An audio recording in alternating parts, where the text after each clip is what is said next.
হুর মানে কি? যে সমস্ত নারীকে আল্লাহ তাআলা জান্নাতে সৃষ্টি করেছেন তাদেরকে বলা হয় হুর।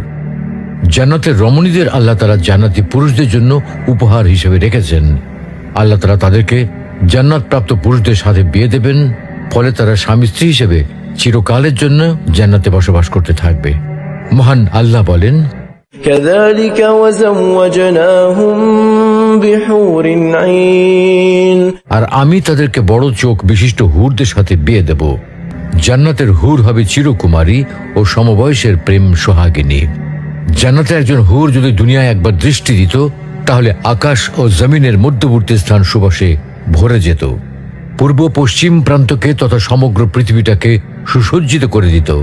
প্রতিটি চোখ সব জিনিস থেকে দৃষ্টি ফিরিয়ে তার দিকে চেয়ে থাকত এবং সৃষ্টিকুল আল্লাহর প্রশংসা ও বড়ত্ব বর্ণনা করত। জান্নাতি পুরুষেরা যখনই তাদের দিকে তাকাবে, আনন্দে মন ভরে যাবে। যখন কথা বলবে, ছন্দময় মিষ্টি কথা দ্বারা হৃদয় ভরে দেবে। জান্নাতের রুম সমূহে যখন তারা ঘোরাফেরা করবে, তখন তাদের আলোতে রুমগুলো আলোময় হয়ে যাবে। জান্নাতের অধিবাসী নারী পুরুষগণ হবে একই বয়সের পরিপূর্ণ যুবক যুবতী। জান্নাতের হুর যখন তার স্বামীর চেহারার দিকে তাকাবে, তখন তার হাসিতে জান্নাত আলোময় হয়ে উঠবে। যখন তারা স্বামীর সঙ্গে কথা বলবে, তখন কতই না সুন্দর হবে সেই কথোপকথন।